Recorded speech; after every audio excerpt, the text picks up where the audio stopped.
What are your dog's needs and why aren't you meeting them? Hi, I'm Rich with OffGridDogs Training and Behavior, Tampa, Florida, and I'm crazy about you because you love your dog. And why am I making this video? Well, I've seen over the years that a very small percentage of dog owners are actually meeting their dog's needs, and this leads to a poor relationship with the dog and behavior problems. And then dog trainers come in to correct the behavior problems, but they don't actually deal with the root cause, the issue. So that's not good. The list I'm going to give you, it's about 10, 11, maybe 12 things that meet a dog's needs. And the good news about dogs are they're very flexible and they're very, very easy. I mean, you don't have to be perfect. You don't have to meet all their needs. If you even hit maybe 60, 70%, you're going to have an awesome dog and have a great relationship with your dog. And you're not going to have behavior problems.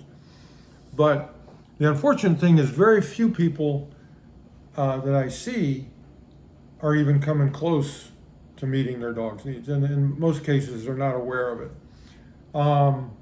So that's why I'm making this video. I want to give people a little information that can make a huge difference in their relationship with their dog and eliminate a lot of these behavior problems, and without having to bribe them with treats or shock them with a shock collar, because that's not the solution.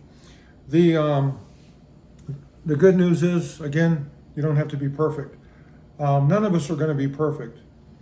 If you look at your dog, if you have the perfect thing would be if the dog was doing what he was meant to do. Like, if my Great Pyrenees was up on a mountaintop all night chasing predators away from the flock of sheep, he'd be a very happy dog. That he'd be doing what he was meant to do. But I don't own a mountaintop with a flock of sheep. Or if you have an Australian, cattle shepherd dog, if he could be herding all the time, he'd be a very happy dog. If he could just herd those animals around, nipping at their heels, instead of biting your children or something, he could be biting those cows on the leg. He'd be a very happy dog. If you have a Dachshund, if your hot dog could be dragging badgers out of their tunnels, boy, those are some fierce dogs. Can you imagine going into a tunnel after a badger? They're nothing but teeth and claws, badgers. And those hot dogs were bred to go into that tunnel and drag that badger out of there. So they're tough little dogs, but they probably don't get to do that. So there's things we can do to compensate and give the dog fulfillment so that he's easy to live with and you have a great relationship with him and you don't have any behavior problems. So that's basically what the list is all about. The sad thing in my business as a dog trainer is I meet so many dogs that are, I think they're pretty miserable, but it could be worse than that. They could be, half crazy. And the owners don't even notice it because they're so used to it. I recently went to see a lady with I think it was a greyhound mix, really big, skinny dog that was obviously built for a lot of exercise and had a lot of energy. And she'd had this dog for 9 years. And the dog loved her and she loved the dog, but that was about the extent of the relationship. It was a very one-dimensional relationship. Unfortunately, our dogs need more than love, but they'll love us back even if we're not doing a very good job.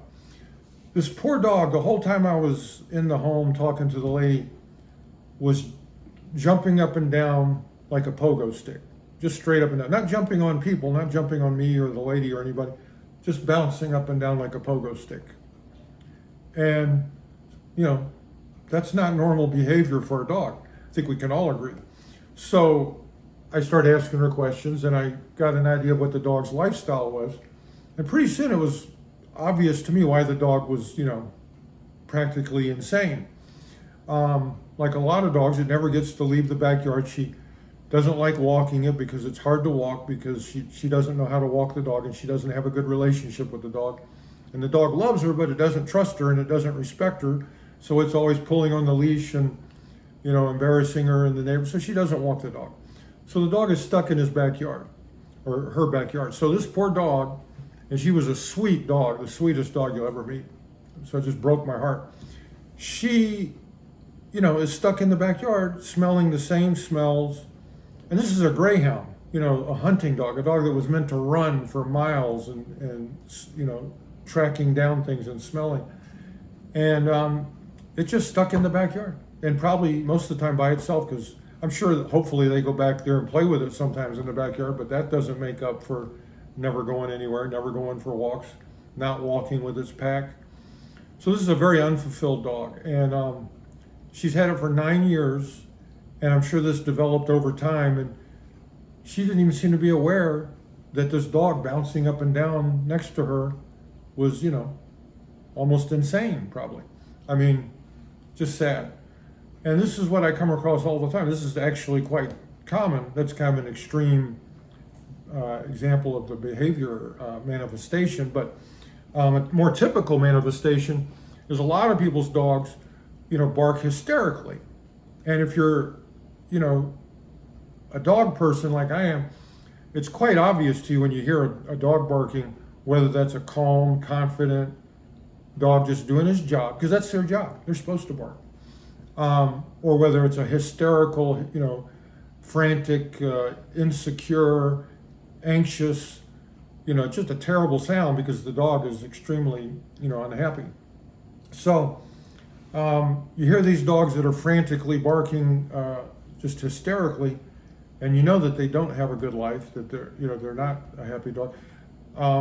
A good example, my own dog is a breed that's well known. It's the most abandoned breed percentage-wise of all dogs because people can't handle them. Great Pyrenees are primitive breeds. They're completely independent thinkers. They're not bred to work with people, so they're not easy to train. And most people end up dropping them off at the shelter. So, don't get one. People shouldn't get them. I know they're beautiful and fluffy and everybody wants one, but you don't want one unless you know what you're doing. So if you do, they're the greatest dog in the world. But my dog, which is known, if you Google Great Pyrenees, they're known for barking. That's what they're known for. That's why people get rid of them, is they can't stand the barking. You'll read all the time about how they bark all the time, constantly barking. I've never had that problem. And I'll tell you why. First of all, because my dog has a balanced, stable brain, because he has a fulfilling life. We give him, it's not perfect. We don't own a mountain full of sheep for him to guard, but we have ways of compensating for that. And we designed his life so that he could, not be a crazy dog. And so when our dog barks, we do the opposite of what most people do. We praise him for barking because we know he's doing what he was bred to do. He doesn't do it for no reason. We want him to bark when there's a stranger in the yard or coming up to the door or something. And so we'll praise the dog and give him a good feeling that he did his job and let us know. And that way he knows that we're aware of it. And we stay calm. That's the key. You don't start yelling at the dog, because now you're both barking and he'll just bark even more. So you stay calm. You thank him for alerting you to the danger. And it works very well. But it's a holistic approach. That one thing is not going to solve the problem. You've got to figure out, why is your dog having mental instability? And that's what this list I'm going to go through is for. So let's get started. Basically, these are some of the major things that a dog needs. Number one thing is they need to be with you. So people who get a dog and know that they're not going to be with the dog much. They're going to be at work 9 hours a day, 10 hours, with the commute. Their dog's going to be left alone at home. This is not good. This is hard to overcome. You better do a whole lot with that dog when you are with him to make up for all that time you're leaving them alone, because they're pack animals. And I don't agree with any of these dog trainers that say, oh, I can help you with separation anxiety. There's no such thing. That's a human thing. That's anthropomorphism. That's not a dog thing. How can a dog have separation anxiety? They're pack animals. They're not supposed to be separated from their pack, and you are their pack. So no, there's no such thing. Now, when you assume the leadership role, which is one of the major things that a dog needs, is for you to be the leader. He doesn't need to be the leader. That's going to cause problems. This is a human world. He can't be the leader successfully. But most of the dogs I meet are running the household, and it's not going well. So when you're the leader, guess what? You can leave your dog anytime you want. My wife or I can leave the house, leave our 140-pound dog all alone in the house. He's not in a crate. He's not locked in a room. He's not going to get in any trouble because he's a good, balanced, well-behaved dog. And that's because that's what we created. You create your dog, just like that lady created that bouncing dog. And these people with the dogs that are hysterical because they have no life and they've driven them insane, what they don't understand is that's not their, they think that's just the way their dog is. No, that's the way you made your dog. If I take your dog home with me in a very short period of time, he's not going to be like that because I know how to live with a dog and I know what a dog needs, and you will too after you watch this video. So number one, we mentioned they need to be with you. But again, it's not that you can't leave your dog alone, but if you're leaving him alone all the time, what was the point of getting a dog? That's not what they were meant for. They were meant to be with you. Now, with you does not mean drop them off at doggy daycare. This is a very unnatural thing for a dog. Think about it. And everybody thinks, oh, the dog loves it. Well, if the dog loves going to doggy daycare, I have a secret to tell you. It's because he doesn't love his life with you. My dog could care less about going to a doggy. He would be not happy if I tried to drop him off with a bunch of strange dogs because he wants to be with me. I'm his pack, not a bunch of dogs he doesn't know or never met, or maybe he meets them once a week at doggy daycare or whatever. It's not the same thing. The pack is who you live with. So yeah, some dogs can make friends with the dogs at doggy daycare and everything, but if they really love going to doggy daycare, you have to ask yourself, why'd you get a dog? Your dog is supposed to love being with you, not going off with strangers. So yeah, doggy daycare is a very poor substitute for having a good relationship with your dog. And a lot of dogs don't like it at all, but it's very unnatural. If you want to understand your dog, even though it's not exactly the same, always think about a wolf pack because they're very similar. Dogs have 99% the same DNA as wolves, and they're both social animals and pack animals, and that's why dogs make great pets if they have a good leader at home. So imagine a wolf pack, and you take one of those wolves out of his pack, and you just drop him off with a strange pack of wolves. Do you think that goes well? No, they tear him to pieces in about a minute. So yeah, dogs, it causes a lot of stress and anxiety for even a confident dog, but they won't show it if they're confident. But most dogs aren't very confident, the ones that have behavior problems especially. So dropping them off with a bunch of strange dogs is not a natural event for a dog. It's something you're doing because you are trying to put that responsibility somewhere else, let somebody else get my dog tired or whatever. Same thing with dog parks. And I'm not saying you can't take your dog to a doggy daycare or a dog park, but I never would. I certainly would not. And I promise you, there's two kinds of people you'll never see at a dog park. We have a lot of jokes about this in my business. You'll never see a dog trainer or a veterinarian because we hear all the bad stories and we see all the damage. If your dog, especially when he's younger, gets attacked at a dog park, which is where most dog attacks happen, that's not something he's going to get over if it's during the first few months when they're impressionable. But even as they get older, it can change their whole outlook on meeting other dogs, make them reactive to other dogs. But the main reason that I would never go to a dog park is that I don't need to. My dog is extremely happy without going to a dog park. In fact, he doesn't want to go to a dog park because he just has no interest in meeting other dogs. He enjoys being with his pack, and we give him plenty of experiences, plenty of exercise, plenty of work up for his mind so he can use his nose and his brain. So yeah, that's why he's extremely fulfilled.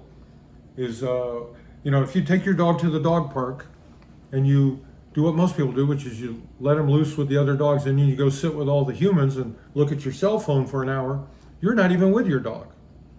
You see? So how's that going to build a relationship with your dog? It's not. In fact, it's going to destroy your relationship, because anytime something bad happens, there you lose even more trust if you had any to begin with. The dog doesn't trust you because you're not keeping him safe. So, be with your dog. That's number one. Number two, I already mentioned, is the dog needs leadership, okay? It's their natural instinct to look for a leader, and if there isn't one, then they have to be the leader. But most dogs are not born to be leaders. Most dogs are born to be followers, what people call middle of the pack dogs. So when they're forced into leadership, which is what most humans do, is they force their dog to be the leader because they don't know how. That puts a lot of stress on a dog that was never meant to be a leader. So he's going to be anxious and fearful and bark at everybody. He's not being protective of you, which a lot of people actually think is, oh, my dog's barking at, he's protecting me. No, he's not. He's insecure. So it's not a good thing. A confident dog and a protective dog like I have doesn't do that, okay, because he's calm and confident and he knows I'm in charge, and he doesn't have to. So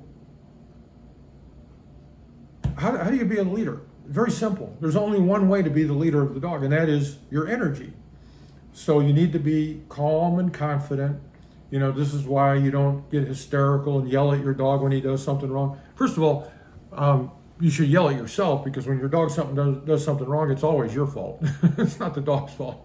If you don't understand that, then you need to watch more of my videos. But the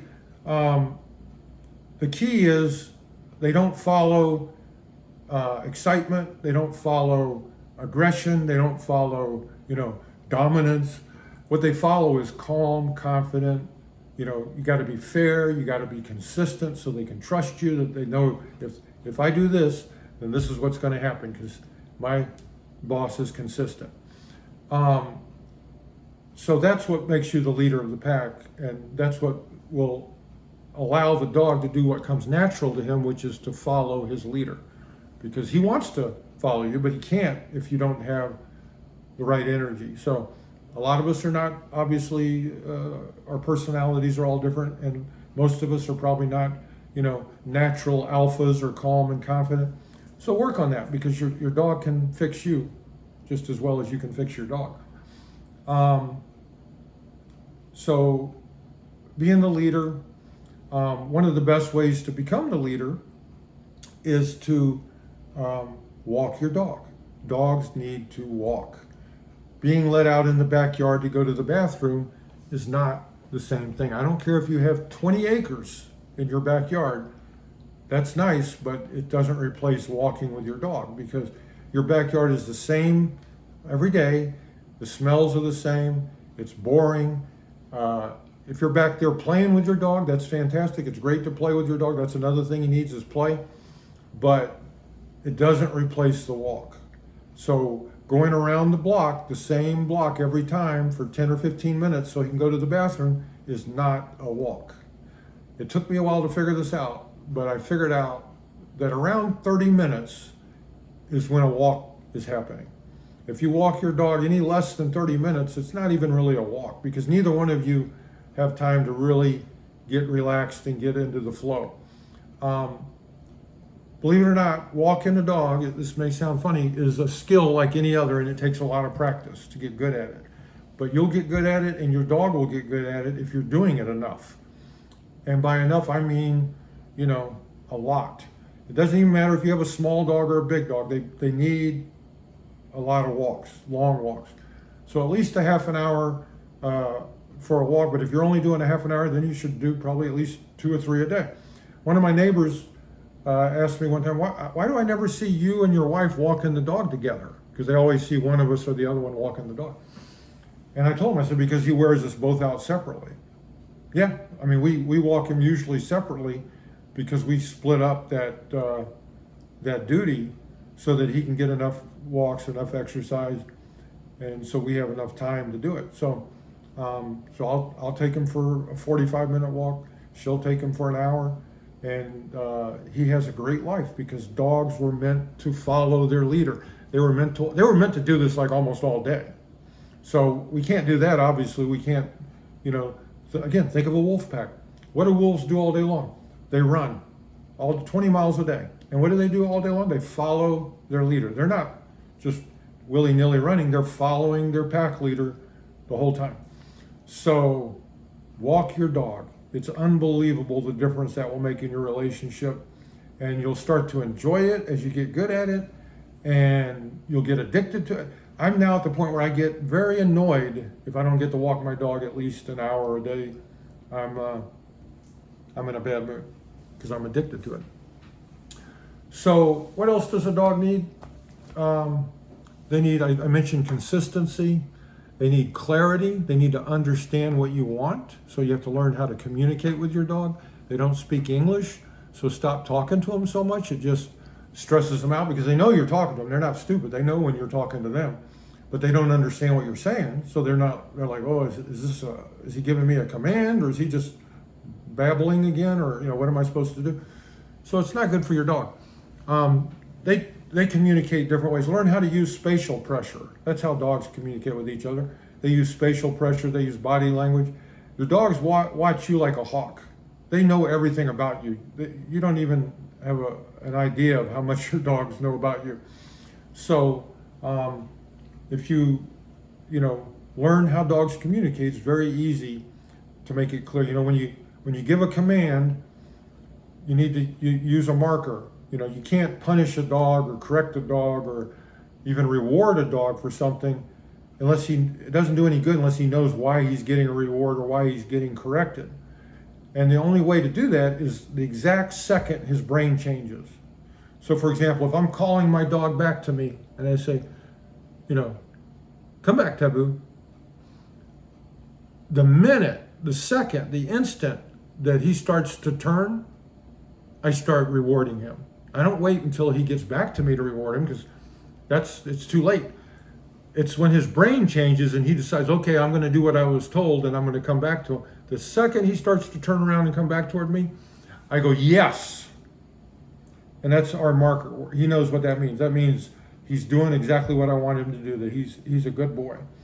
And I'll praise him on the way back. But I mark it with the yes, the instant. It's all timing. Dog training is all timing. If you're off by a second, you might as well be off by a mile because you completely missed the mark because the dog doesn't understand.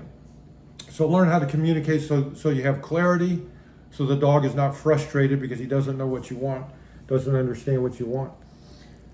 Your dog needs good food. The pet industrial complex, the big dog food, as I call there's three companies that own all the dog foods and all the big chains. They produce kibble, which is the worst possible thing a dog could ingest. So I've got videos on that. I've got one about the pet industrial complex that goes into that a little bit. That's the worst thing you can feed a dog is kibble. There's basically, as far as I know, about 13 different diets someone could put their dog on. And the worst one is kibble. The best one is what we do, which is a raw, balanced, species-specific diet, which is basically raw meat, bones and organs, with herbs and some other things, minerals, but some vegetables. But you have to know what you're doing. So most people can't do that. It's too expensive, it's too time-consuming, and it requires a lot of knowledge because you don't want to mess it up because then it's not good for your dog.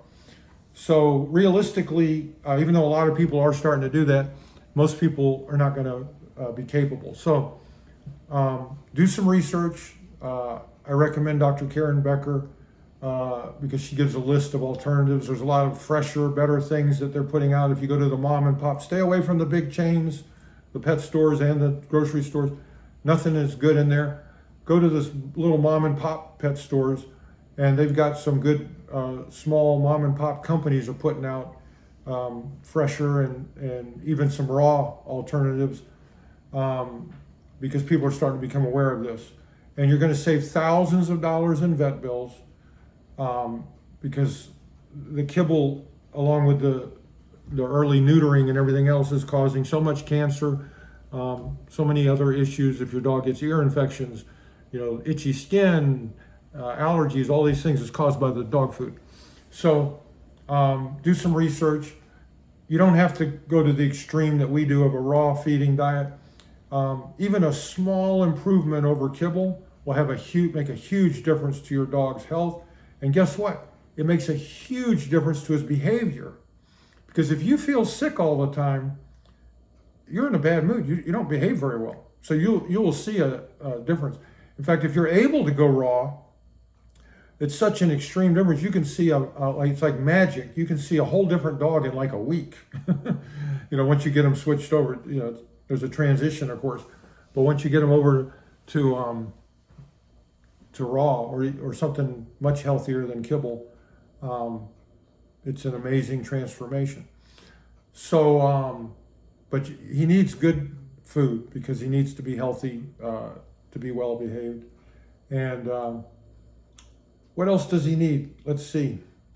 One thing that almost all dogs are lacking, they need to learn to be calm. The average dog owner, what they hit their dogs with is affection and excitement. And affection and excitement are great in their place. But if that's all you do with your dog, that'd be like always giving your kids Halloween candy, keeping them on a sugar high, and I don't know, playing video games with them all the time. I guess maybe I don't know. I don't have kids, so something like that. So yeah, it drives your dogs insane. They need to be calm, and excitement is never good for a dog that's under stress. For example, the way strangers meet people's dogs is all wrong. They all come up with a high-pitched voice. Oh, hi, so cute. Can I pet your dog? That's the worst thing. That's why dogs get put in, the pound because they bit somebody, because somebody came up and scared them. Calm is something that can be taught like anything else. Early on, when we have a puppy, one of the first things we're going to teach that puppy is how to chill. So we might be playing with the puppy. He might be getting excited. He might start doing something that we're not happy with. Immediately, game's over. Go away. Or you can do a place command, go to your place. We don't even do that. We just tell him, he knows where to go. We just tell him to go away. It's over. Done. Calm and quiet now. And your dog will learn that. And you have to learn how to be calm with your dog, because some people never are. They're either talking to their dog all the time, they're petting their dog all the time, or they're excited and affectionate with their dog all the time. This is not normal. And it will have an effect on your dog over time. It's not good. So once you have a calm, confident, stable dog, you can give them all the affection, excitement, freedom. That's the best thing the dog gets. Because he's a well-behaved dog, he gets to be free. Like, I don't have to lock my dog up in a crate. I can just leave him in the house or whatever I want to do. But that's because we built a really good dog that's easy to live with and well-behaved. One thing your dog really needs, that's definitely on my list, is hormones. We all need them. Your dog needs them. So don't fall for the propaganda we've been fed for a long time about spaying and neutering. And I just did a video just precisely on this, went into more detail about it. But don't take my word for anything. Do your own research. It's real easy. There's plenty of super people out there trying to put out good information to overcome, because there's a lot of bad information, and that's been going on for a long time. But your dog needs its hormones for many reasons, and all the reasons they tell you to spay and neuter are false. It's not going to be better for their health. It's not going to stop overpopulation, and it's not going to help their behavior. Just the opposite. It's going to make their health worse, their behavior worse, and it'll stop overpopulation, but it didn't. It's got nothing to do with overpopulation. Again, I just made a video on this, goes into more detail, but if you understand dog breeding, and nowadays where people don't let their dogs run loose, nobody's going to have an unwanted litter. It'd be like winning the lottery. So yeah, let your dog have its hormones, so its skeleton can grow properly, so its physical and mental health will be. You're going to save yourself thousands of dollars in vet bills, because how much do you think they make when people neuter their dog? First, they make money for neutering them. That's their number one, I think, surgery. And then they get all the money a few years later down the road when the dog has hip dysplasia, knee joint problems, and horrible things like bone cancer, all kind of cancers they get from losing their. You're messing with the endocrine system, which needs its ovaries or testicles. It needs all of its organs to function properly, and it's pretty simple, really.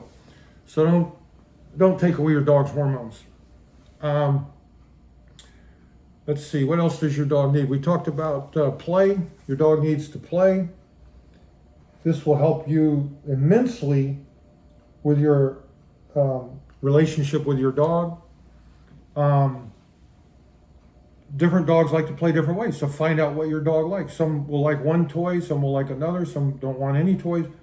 My dog, for example, I try all these fancy toys, nice tug toys, all kinds of balls. His favorite toy is a towel. If you want to play with him, just pull out the towel. He'll go crazy. He'll play. So some dogs like to play tug. Some dogs like to play fetch. Most dogs are easy because they have prey drive. My particular breed has zero prey drive. They bred all the prey drive out of him a long time ago, so it's a little more difficult, but we still figured out how to play with him. But you need to be the most interesting thing in the world to your dog. That way he's going to want to be with you, and he's not going to want to run off and chase squirrels or other dogs or whatever's walking by. And it's just part of their nature. If you watch dogs, that's what they do. They play. You are their pack, so you are the one they want to play with. Not the dogs at the doggy daycare, not the dogs at the dog park. They want to play with you. And that's how you have a great relationship with your dogs. Some of the greatest dog trainers in the world, the most famous ones, and some of the ones that I respect, because most dog trainers I'm lukewarm on at best. They use play as their major reward. They don't use food. They don't use anything but play. And it's got a lot of power in your relationship with your dog, so discover that. One of the main things your dog needs is he needs to use his brain, so you can give him a job or a purpose. It doesn't have to be the exact purpose that he was bred for, but that should be a hint as to what will work well for him. So figure out, what is my breed of dog? What was it meant to do? The main thing I learned from that about the breed I have now, it's kind of a strange breed because, like I said, it has no prey drive. So I had to try a little harder to figure out, what's this dog?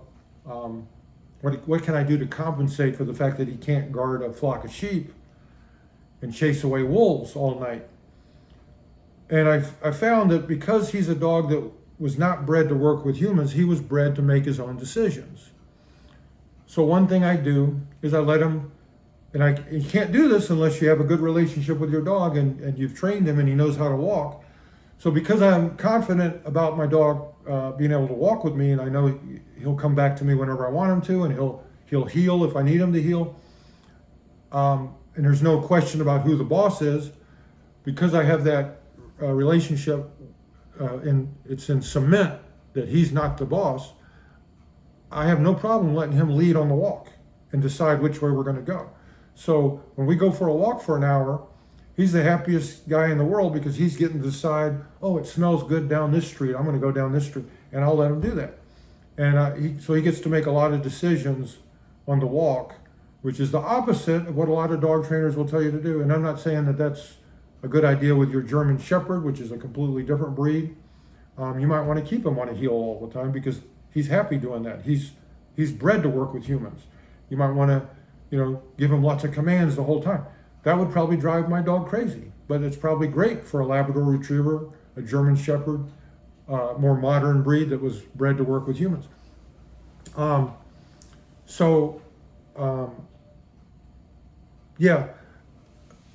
purpose, a job, or something to compensate for that. If you can't give him, if you don't have a bunch of cattle for the cattle dog to herd, what else could you do? Those dogs are easy in some ways because they do have a strong prey drive, so you can play a lot of games with them. The biggest thing I think that will help your dog, have a fulfilled life is to let him use his nose. They see the world through their nose. Their brain is the opposite of ours. Our brain is mainly for eyes and ears. We see and hear the world and we smell it a little bit. Dogs barely pay attention to what they see and hear. They totally, or 80% of their brain is focused on what they're smelling. And they have that nose that's 100,000 times more powerful than ours. They can actually tell when a person's about to have a seizure. They can tell if your boss yelled at you at work by the way your perspiration smells when you come home. That's how sensitive their nose is. So you don't need to stick your hand out to a strange dog so it can sniff your wrist, okay? He could smell you 100 feet away. But let them use that nose. So when you go for walks, don't go the same route every time. Get them out in the world. Take them to the restaurant. Have them sit next to you on the patio and sniff a new neighborhood. Take them to different neighborhoods. Don't always just walk them in your neighborhood. Take them to another neighborhood once in a while. Give them some excitement in their life. Dogs were meant to travel. They need experiences. Take them to Home Depot, and let them walk around. And they don't have to meet anybody. They don't have to meet the other dogs. Well, they will meet them, but meet them in a neutral way where they just walk past them and see them and smell them and learn to trust you because nobody attacked them and they didn't have to meet these strange people that they don't really want to meet. Just because the person asks you, "Can I pet your dog?" No thanks. We're in training today, or whatever you want to say. But advocate for your dog. That stranger's not as important to you as the dog you're going to live with for the next, hopefully, 10 or 15 years. And why should they get a 30 seconds of gratification while your dog has to suffer through an unwanted meeting and now he's losing trust with you because you let this stranger just roll up on him and start touching him? And I don't care if he's wagging his tail, that doesn't mean he's pleased, okay? Most bites occur when the tail is wagging. That's just a sign of stimulation. The dog is, anxious, stressed, stimulated. Doesn't mean he's happy, believe me. They're smart. They know if you're always letting people come up to them and pet them, they know what's about to happen. Doesn't mean that they're enjoying it. So build a relationship with your dog. Show your dog that you're a leader he can trust, that you can keep him safe, and he doesn't need to be worried about, strange people, strange dogs, and all that.